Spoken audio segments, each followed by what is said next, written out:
remove enough heat to lower the temperature of the event, lower the energy of the event, and basically it's an experiment. They're going to see how that works. So that was one of the requirements by the DNR, was to come up with something to make their interceptor well system better. That's what they've come up with. I actually have two questions for you. Sure.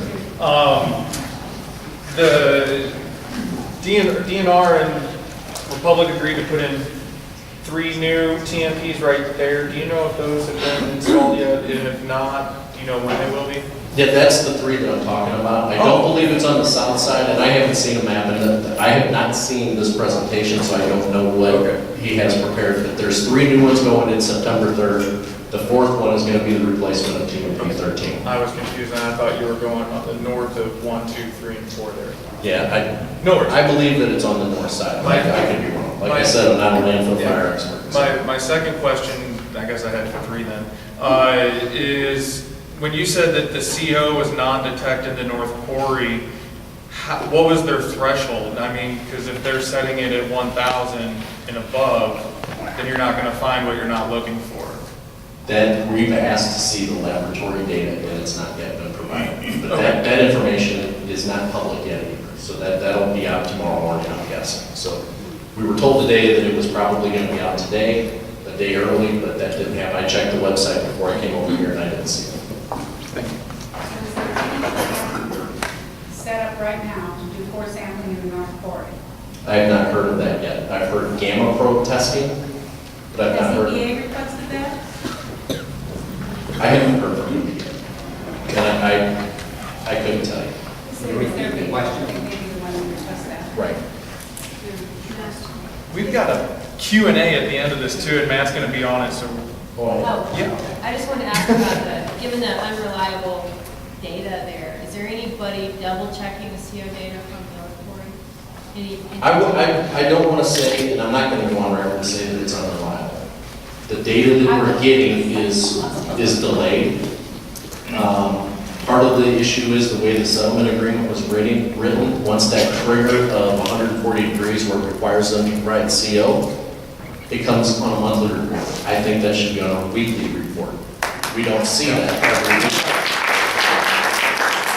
So once that temperature was reached, almost a month ago, I think it was 28 days ago, 29 days ago, they've had a month to provide that information, so we'll see that tomorrow. Plus, isn't there a 2-week turnaround time once it goes to the lab, so it's really 6 weeks later? That's correct. And it depends on which CO data they gather. They can do Draeger tubes, or they can do the sumo canister, which you guys, I think if you guys have looked at the website, there's a picture of that outside of the perimeter from back when they were doing the RCP abatement. So there's several different types. The lab CO, which is the most accurate, is the one that has the 2-week interval. But yeah, I could walk up on that site if they would crack the valve with the handheld monitor I have. I'd get a pretty close reading to know exactly what it is, but that's what they're going for. Thank you, Matt Lange.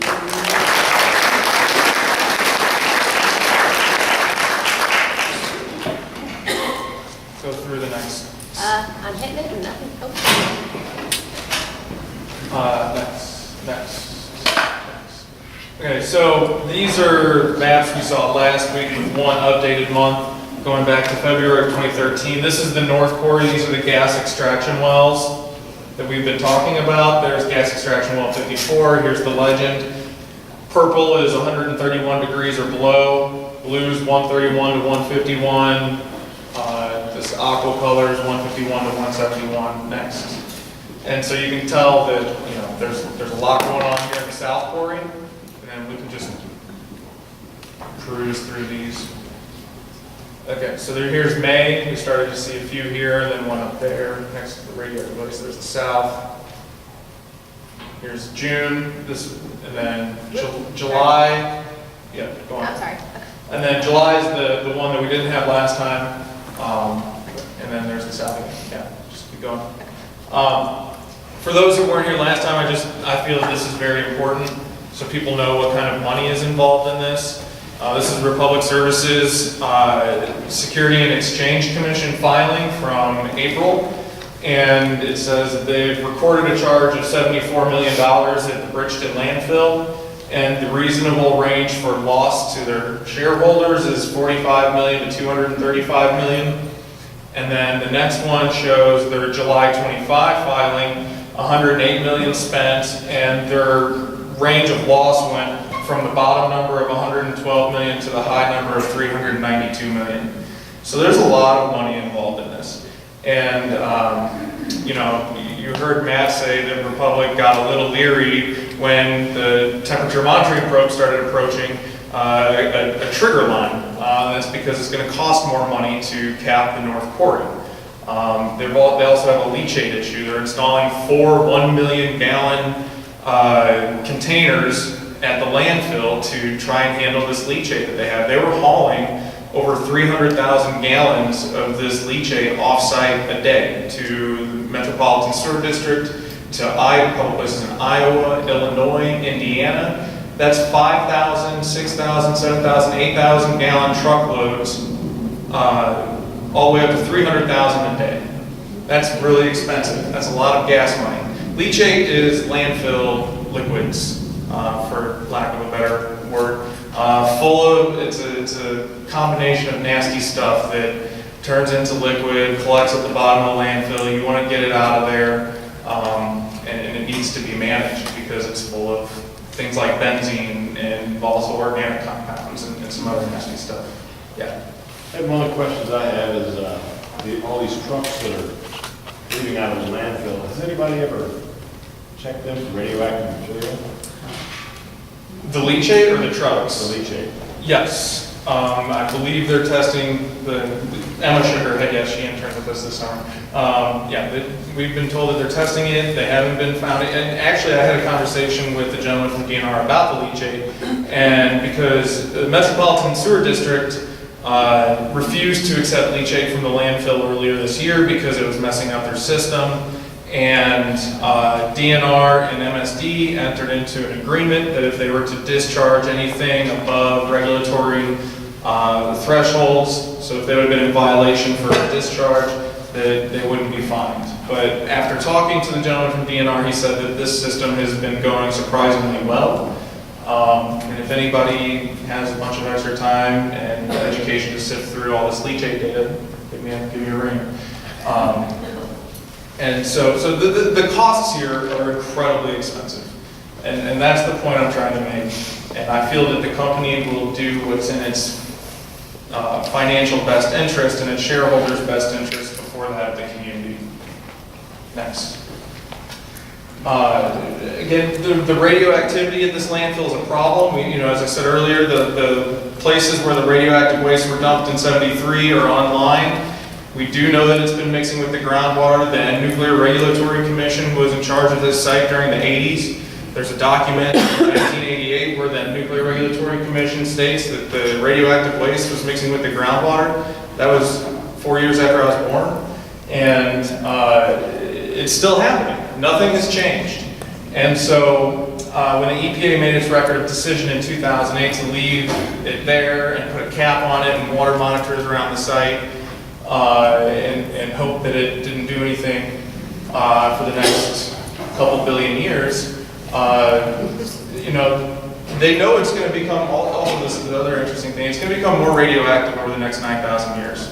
So the equilibrium between the thorium and some of the other radioactive materials is not in equilibrium. The supplemental feasibility study, the EPA, this is not debated science. It's going to become more radioactive for the next 9,000 years. And so when the EPA made its decision to leave it there, it said, this is a radium map, and it said there's 4 wells throughout the entire landfill, the 40 plus, that show elevated levels of radium above what's called the maximum contamination level of 5 picocuries per liter. So here's the south landfill that's on fire.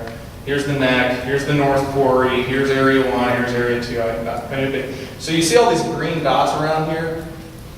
When the EPA made its decision in 2008 to leave it there were only 4 of these green dots throughout the landfill. Now there's 20 plus. And their highest level was 6.33 picocuries per liter of radium in the groundwater.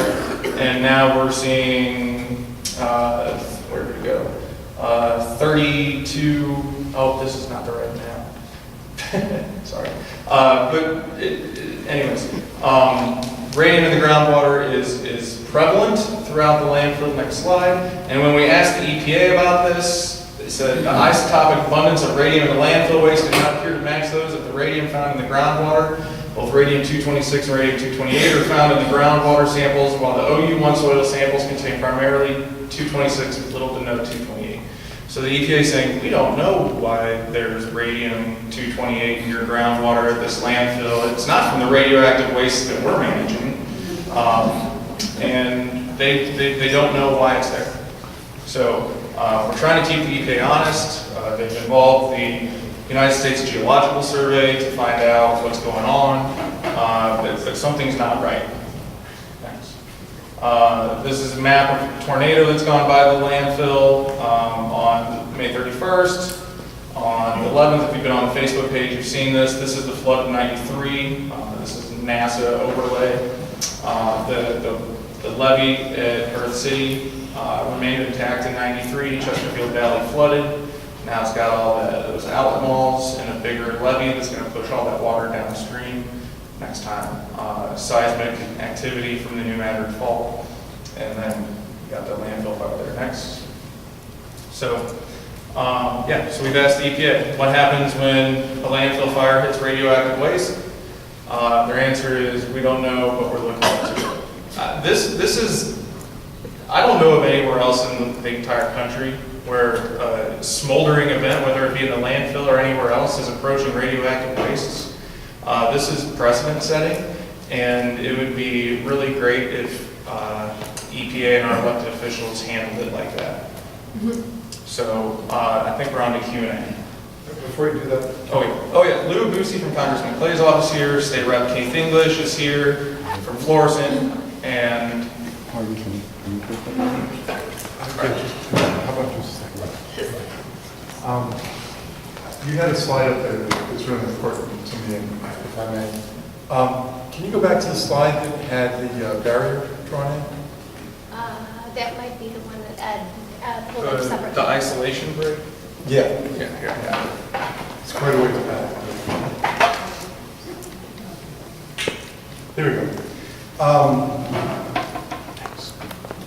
Bill's office, and Bill's request, as we're speaking to the various federal agencies and elected officials, is that if you're going to open this up, first off, what they're doing is they're looking for a clean spot on this edge, on the northern side, where they can start their trench and then move south. And as they move south, they have the potential to be encountering a mixture of garbage and demolition debris. This is thought to be mostly demolition debris with a little bit of garbage, and you get more garbage as you move this direction. So once again, exposing the community to all of the smells. We know what it's like when they start digging trenches into this stuff and holes. You guys remember when they were moving those pipes and they had to relocate a bunch of you, a bunch of us. Okay. So what we're proposing and asking is, go ahead and make your trench starting here, and that'll give you the start of a fire break. But for all intents and purposes, start moving north. Don't move south. Just take it out. Get rid of it. If you're going to cut into this and you're going to start exposing the neighborhood, go that way and just get all this stuff out of here. And with that, Louis said one to say a few words. Stop. I need to be taking over MC. Is this okay? Yeah, absolutely. Hi, Louis Lucy, Congressman Clay's office. Sorry I wasn't here the last time. I'm trying to spend as much time here as I can. I've spent as much time on this issue as I have on any the last 3 months, and I'm in constant contact with her. So I'm going to let you know that I am here tonight, despite what you read. I'm not gone yet. Thank you for all your strong words and support. I started on this deal about 5 years ago. It happened up in the city of Florissant, and at the urging, of course, of Miss Kay, wherever she is. Anyway, I remember that Saturday morning, it was a cold Saturday morning in St. Charles at their convention center, when Denise Brock was having her 2nd year anniversary of the National Atomic Workers Day. And it was too early in the morning for Mayor Lowry to get there, so he sent his subrogate here. So anyway, Keith English, in my opinion, was responsible for getting a lot of the ball rolling. City of Florissant was one of the first city municipalities to come up with a resolution. And I just came here tonight and mentioned Keith, and we thought we'd come together. And it looks like we're the only two. That we're here to support you in your effort. Whatever, we just take the information. I have to monitor the situation, pass the information on. And there are those that stood tall in this effort, and I respect you for that, despite what other people may think.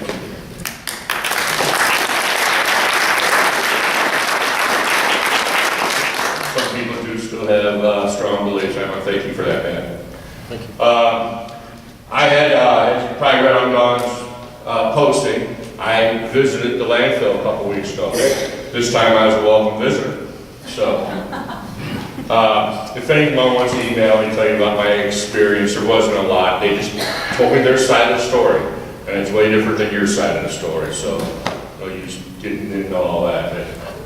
So, anyway, with that, I want to bring my comrade up here, Keith English, and he's the state guy, and he'll tell you what's going on his level. And I want to thank you guys for your participation here and being part of the process. That's what it all is. And we're still here with you. Thank you. As we said, we had a prior engagement we had to be to, and we left there early so we could get here. To let you know that I see stuff out on all the websites about our legislators, our elected officials not doing something, and we are. It's the federal government that's stopping us from being able to do stuff. And with your being an activist and getting the word out, I have 22 state legislators that have signed on to support my resolution. So with that being said, I'm not quite happy yet. I would like to have at least 60 signatures, which means if I get 60 signatures, it flies through the House. And Marina Del Chappelle has also said that she'll file a new resolution on the Senate side, echoing what we did last year. K-Dry has updated the resolution we had last year. As every year and every month and every day we move forward, it gets a little bigger. So we're going to file a new resolution this year, December the 1st. It'll be my first bill I filed.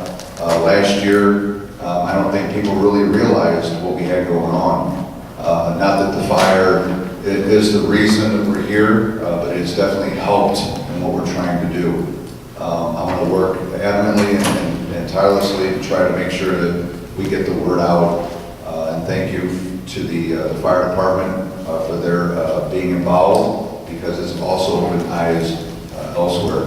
All the way to Jeff City, lobbyists have called me today talking about the possibility of the trash company doing several things to discredit the fire department's side. And of course, we as legislators, we get the same thing, but I'm not going to stop. Tomorrow I'll be with the Attorney General, Chris Koster, and seeing exactly what we're going to do from here. It bothers me because 7 years ago when I was on the Florissant City Council, Kay Dry came to the City Council and she got up and spoke in front of us, and I was a freshman legislator back then, and I looked at her and said, I believe we have a problem here. And here we are now, 8 years later, and it keeps ballooning and getting bigger. And I'm hoping for a resolution coming into next year with 22 legislators and 20 of them being, 18 of them being Republicans on that side of the river. That's showing a great friendship and concern for what we deal with here in North County.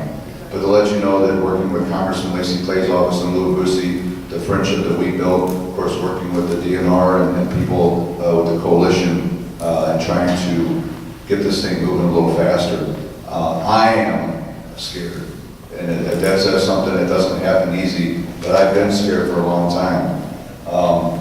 Seeing the numbers, I appreciate everybody on the website. It's so key because when they call me, the first thing I ask them to do is to get on Facebook and get to the website because the numbers don't lie. I said I give her name and number out. I know they probably called you today, and I hope she doesn't get mad at me, but, you know, when you talk about somebody that's a spokesperson and has all this stuff together, she's definitely got that together. But my number is open, everybody has it. You can Google my name and get my personal cell phone number. If there's anything I can do for you, December the 1st will be pre-filing.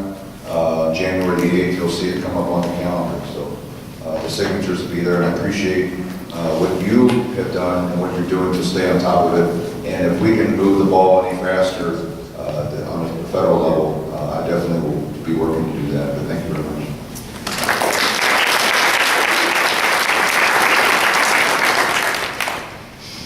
I want to add a few things before we get into Q&A. Thanks again for both of you guys being here. There we go. Two, we've been asking you to make all these phone calls, and I've been asking the Attorney General for a meeting for a while now, and we finally got one. So we're going to take our top team that was meeting with Senator Blunt this week in McCaskill a couple weeks ago, and we're going to Jefferson City on Monday to meet with the Attorney General and Department of Natural Resources, and hopefully I think that Governor Nixon's DNR liaison will be there too. And second, Keith mentioned the Facebook group, the Coalition for the Environment, shameless plug. We have an annual fundraiser anniversary celebration each year. This year is called the Green Onion Gala. If any of you are familiar with the Onion satirical news outlet, this is the Green Onion. And we give out awards each year. And so we're giving our activist award to the Facebook landfill, the Westlake Landfill Facebook group and the administrators. So everybody here, that's going to you guys for all of your work. One's going to the Coldwater Creek Facebook page and their administrators for all the great work they've been doing, compiling health study of people who've moved out of North County, who've moved all around the world even, and are reporting about health problems they have 10, 15, 20 plus years later after swimming and playing in Coldwater Creek as a kid. So that's really exciting. And Jean Ponzi is getting our K-Dry and Leo Dry award for her work on Lifetime Achievement Award for her work at Missouri Botanical Garden. She has a radio program called Earthworms on KDHX 88.1. And it's October 11th, 6:30 or 7 o'clock at night. We've got a couple extra copies of our satirical newspaper up here. If you want one, let me know. And it's October 11th at the Alberici Building on 170. Tickets on the website. Thanks. You'll be there when you see the big wind turbine on 170. So, yep. And here's Don. So thank you. Bocock, right? Bocock, I'm sorry. It's about Bocock Electric. Bocock. Just real quick Bob. before Q&A. Bob's best. I just want to get up real quick before Q&A so that you can kind of fire off the questions to me. One thing that usually I'm up with these things talking more than I should. Been doing a lot of listening tonight. And what's consistent in this setting is the regulatory agency shuffle. It ain't my fault, it's their fault. They're supposed to be doing that. Oh no, they're supposed to be doing that. Can't do that, that's in their jurisdiction. Work with our environment, you have a tendency to get an opportunity to work at over 100 Superfund sites around the United States. EPA lied over 100 times. They never tell the truth. I don't think it's in their DNA to tell the truth. I was with, and I want to talk to Congress right now for a second, Chris Stewart. Chris Stewart is the congressman who's chair of the EPA's Science Advisory Council. He's on record last week when I had lunch with him, the EPA lies to him. So if the EPA is going to lie to Congress, they're going to lie to you, and they're going to lie, and you're going to get nowhere fast.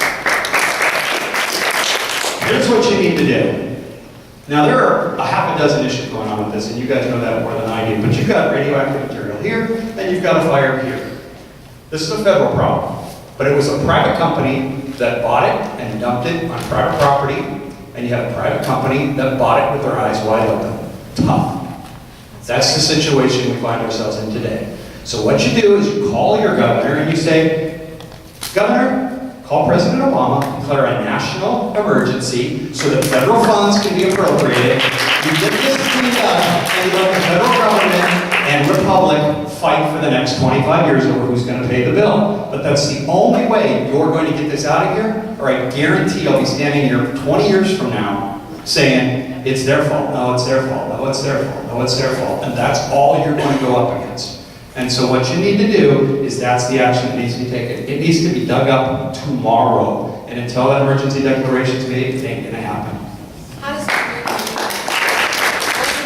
It's something, it's a tool we just started using that what you do is you pray on your elected officials locally to, I mean, your attorney general sounds engaged.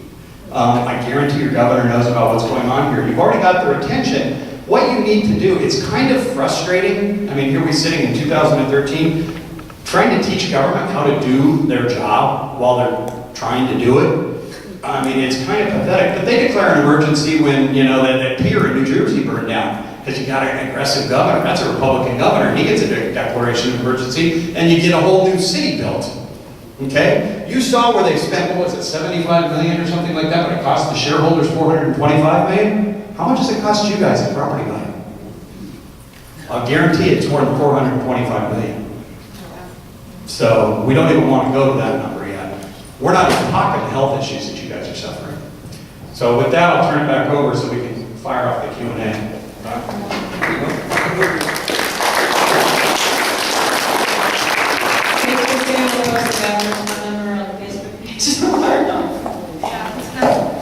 Watch the Facebook page, we'll see. Just so you guys know, I wanted to invite you not just to the gala in October, but October 20th, the Healthy Planet magazine sponsors the Healthy Planet Expo. If you've ever been there, you know that it is like paradise for people who eat organic food.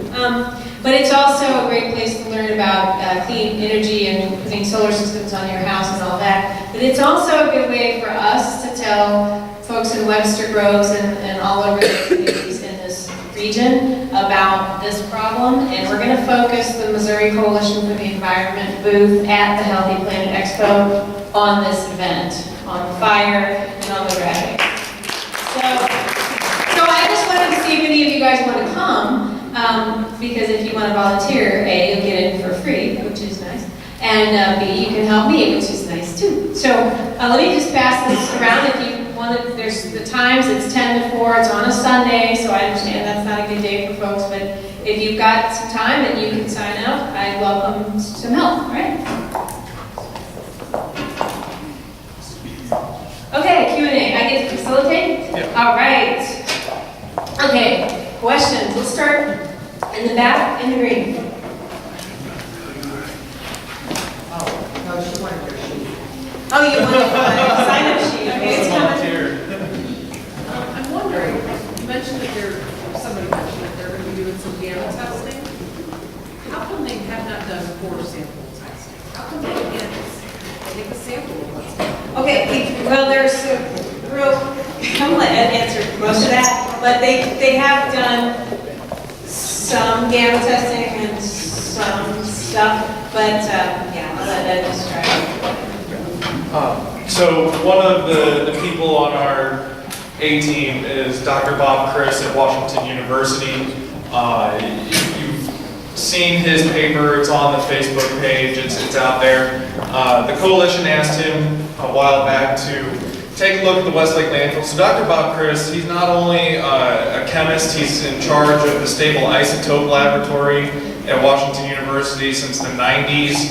He's also a geologist and a Missouri River expert. This is like the ultimate hybrid scientist that you want working on this landfill. He understands the chemistry and the geology better than probably anyone else. And so when he's combed over the EPA's reports and the testing they've done on the radioactive wastes, and he was at the meeting today with us at Senator Blunt's office, and when asked, you know, what could we do to get a better idea of the radioactive material here, essentially he said, give me $10,000 in a week and I'll tell you everything you need to know. And so, you know, Congressman Clay can help make that happen, get $10,000 from Bob Chris on the site, you know.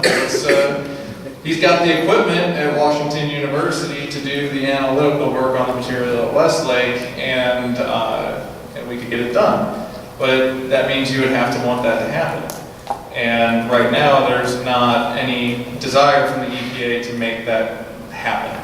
And so he in his report on March 14th, he laid out recommendations and comments on what to do to get an understanding of what's going on at the site, including an elemental analysis of the soils and materials at Westlake.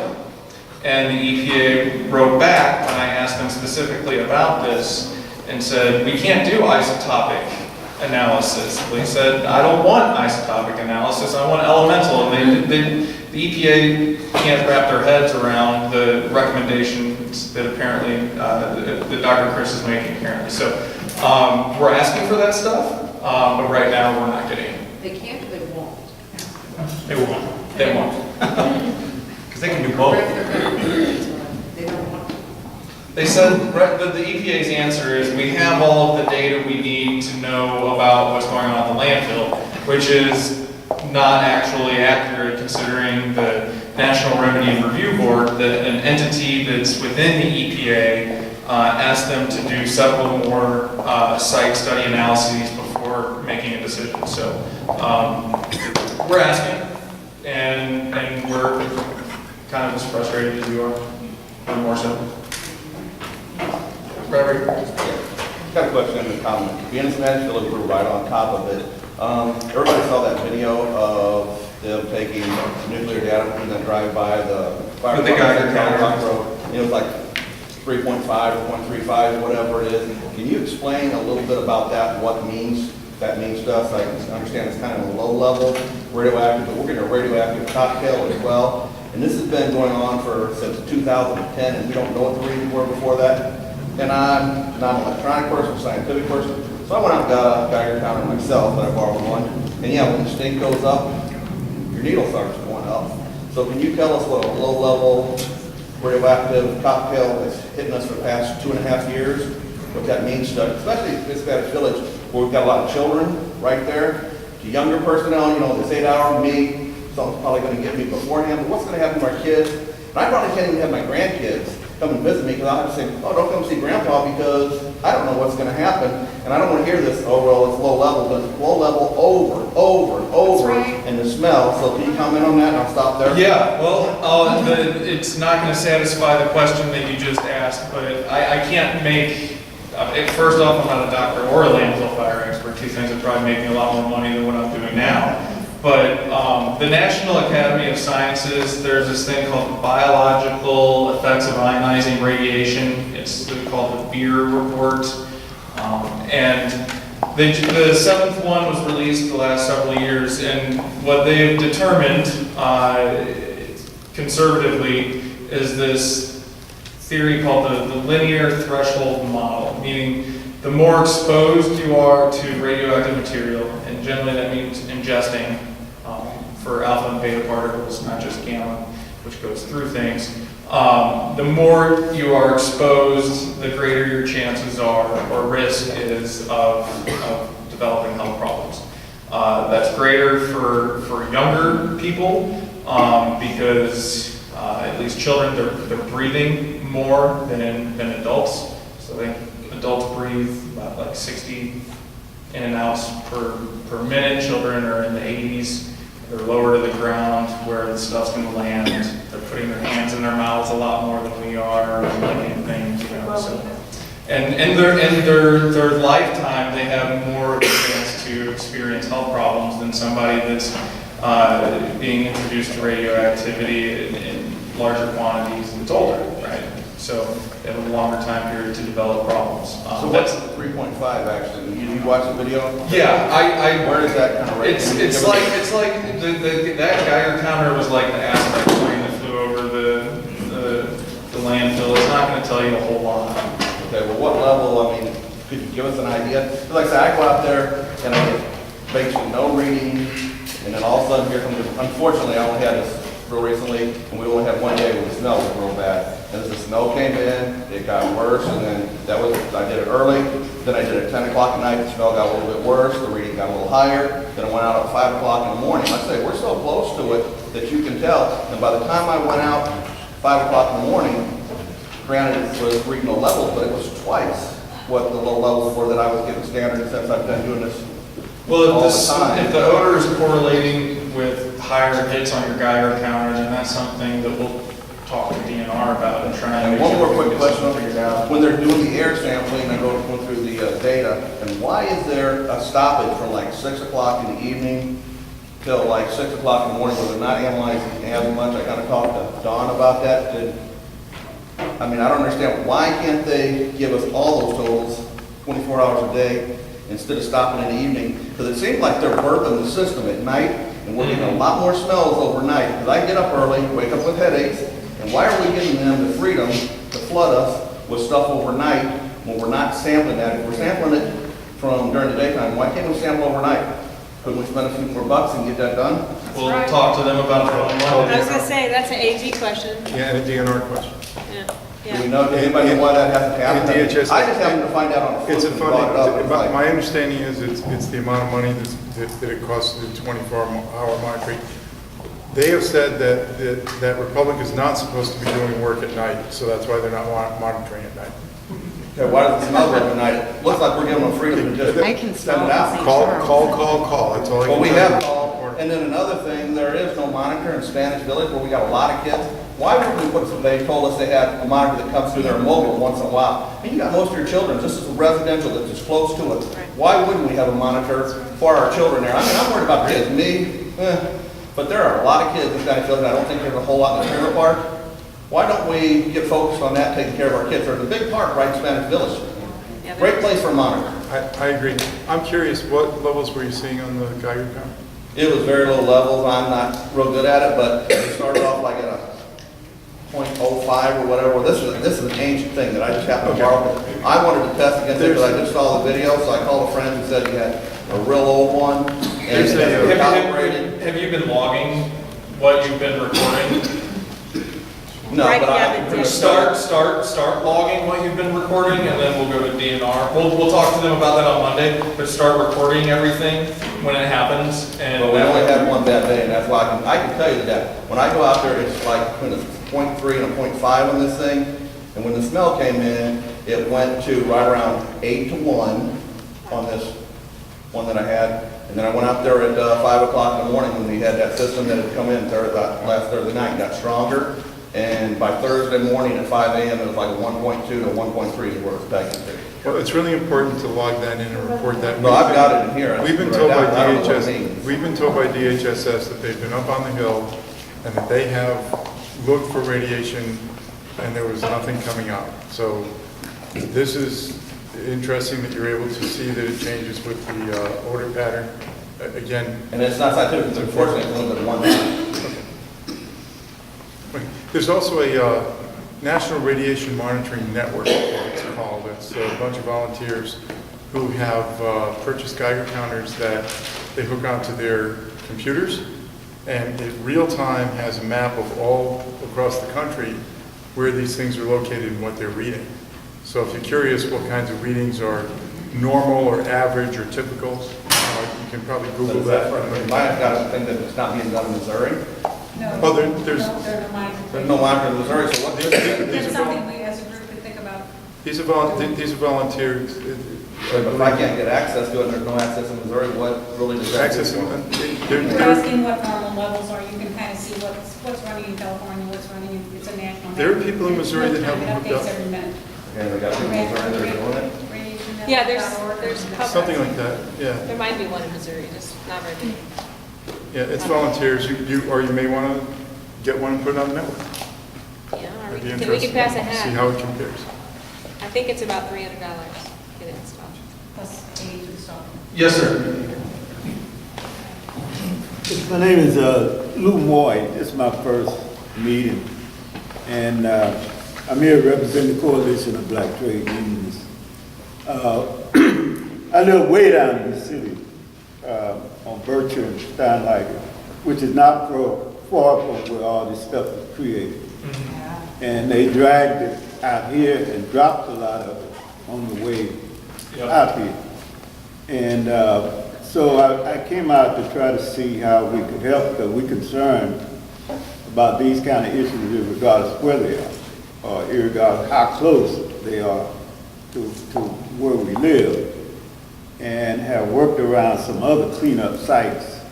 And so I basically just come to kind of listen to see how we can get involved and help with this situation. I've been in Congressman Clay's district practically all my life, his father and now him, and so we know the political ins and outs, and if we can help any way, we're here willing to help. That's very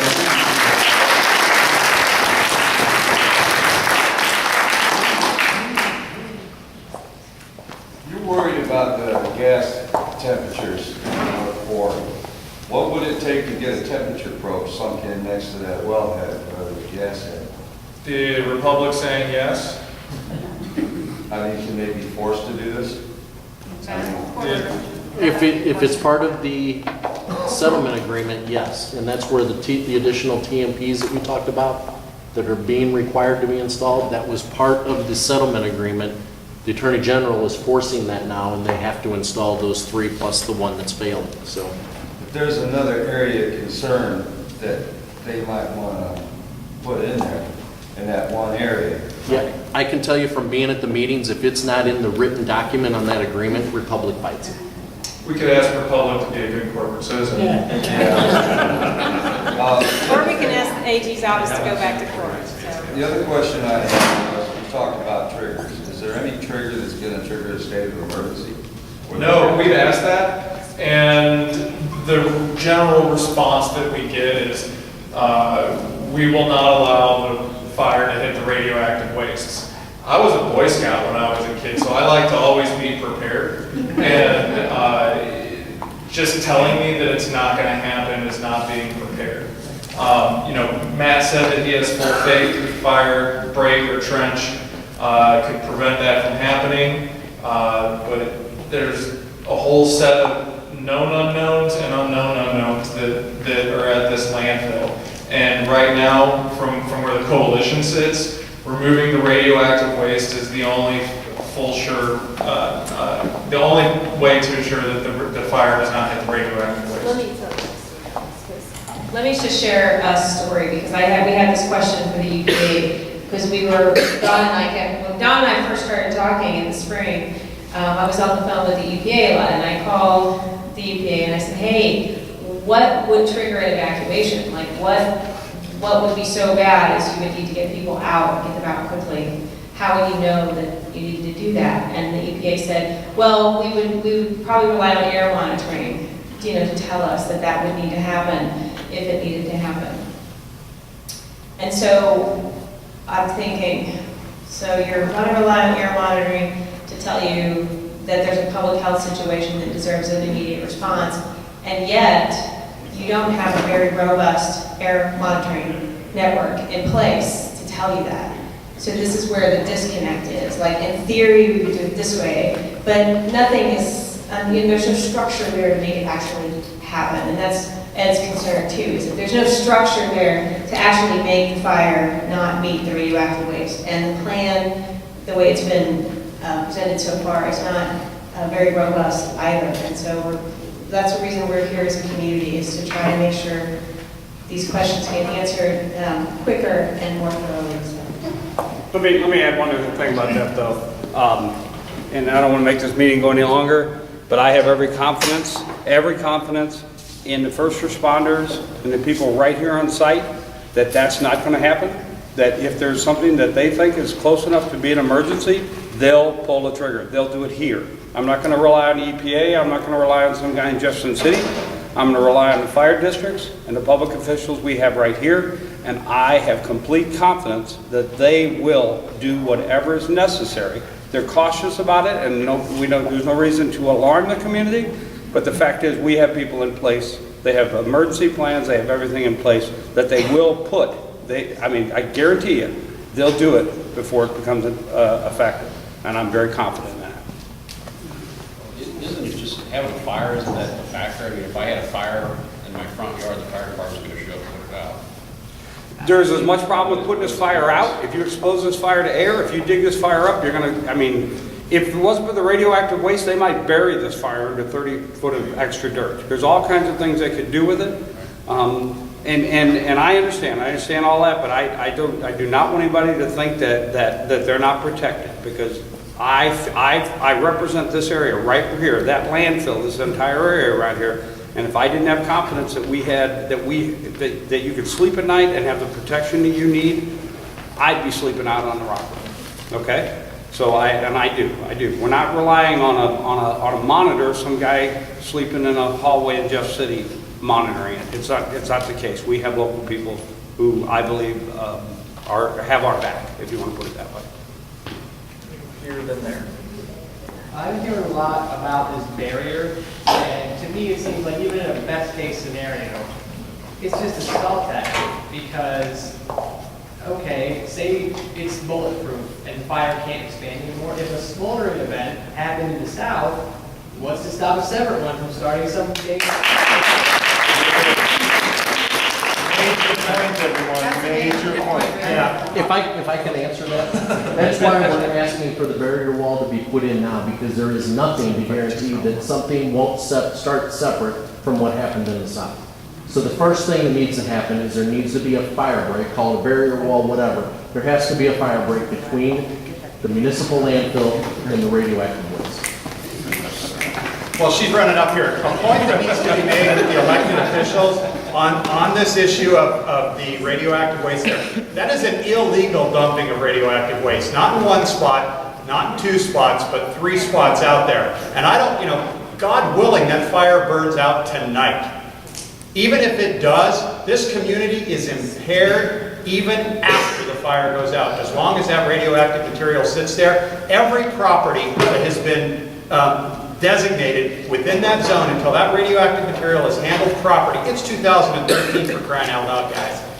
And until somebody steps up and does the right thing, everyone in this room is impaired and living in an impaired community. And I challenge you to call your banks tomorrow and ask them if they've got the new environmental form for refinancing or for selling your property. And I guarantee they got a new form that came out of TARP. And it says that you will sign that you are not aware of any environmental hazards within your community, and you're all on notice. You're in impaired communities. Take that home tonight. Wait a minute, so I was refinanced my home like 2 months ago. Go look in your document package. It's about that thick. So did I just commit some illegal I got my act? documents right here. Your loan documents? Okay, great. There's a new form that the banks are requiring you to sign, and somewhere in there it will say, are you aware of an environmental hazard associated with your property? So did I just become liable for something in my bank? That's a one-on-one question. I wouldn't admit that in public. Start reading those documents. And you're holding up a very small packet there. Most escrow document packets that I've signed in the most recent years are about like that. So that's now a seller disclosure issue also? Yep. Well, nothing's actually happened according to...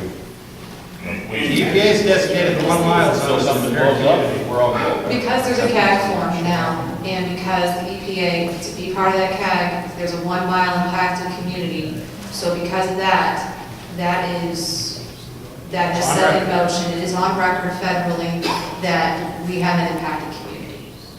That's what did that. What's the radius of this impacted community? What's the what? The radius. So, that's some really as far as the wind blows in the worst case scenario. If you smell it, you're impacted. But not according to the EPA. Not according to the EPA. Yes. It says 1 mile. So when I talked to the EPA about what qualifies as an impacted area around the Westlake landfill, they said 1 mile. And when I said, why is it just 1 mile?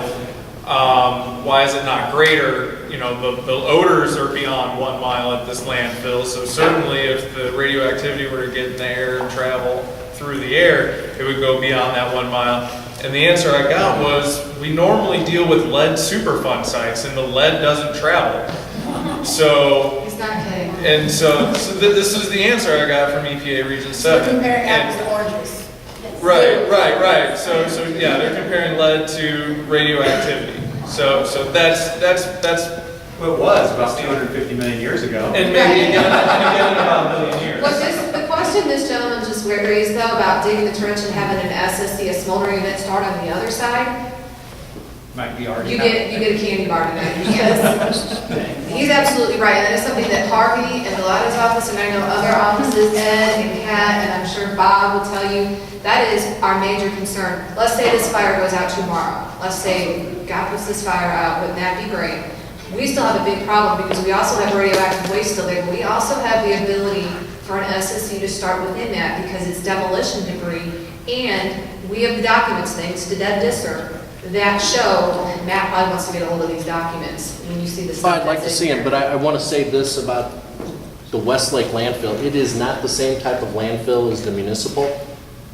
If you go back to 2008, 2009, when this event originally started, there's document that shows that it was mismanagement of their gas system. They were overdrawing, they were running low on methane. So they turned the vacuum up. When they did that, because they didn't have a rubber cap over it, they sucked oxygen from the atmospheric air down into the ground, past what they believe is a metal oxide, which once it did that, it got hot, it created a ember, and it continued to grow, because now we're hearing that there's manifestos that say there was a lot of metal dumped throughout that quarry. Once that happened, it was able to sustain itself. It's very different in Westlake because there is no gas collection system in the demolition landfill. So the stuff is there, it's decomposing, it's rotting except for the concrete and rebar because that's what's supposed to be in that. If you took away the human element, there's a whole lot less likely of a chance for, and if you go anywhere across the country and look at subsurface smoldering events, it's almost always contributed to mismanagement of the gas system. So because that gas system isn't in place there, I sleep a lot easier knowing that there's not some yahoo that thinks that they need to turn up the vacuum for the sake of seeing what will happen. So, When you say turn up the vacuum, what do you mean? the gas system works on valves. It's all mechanical. There's nothing. It's not like a nuclear reactor where they sit behind the computer. They go out on the landfill and they turn the valves.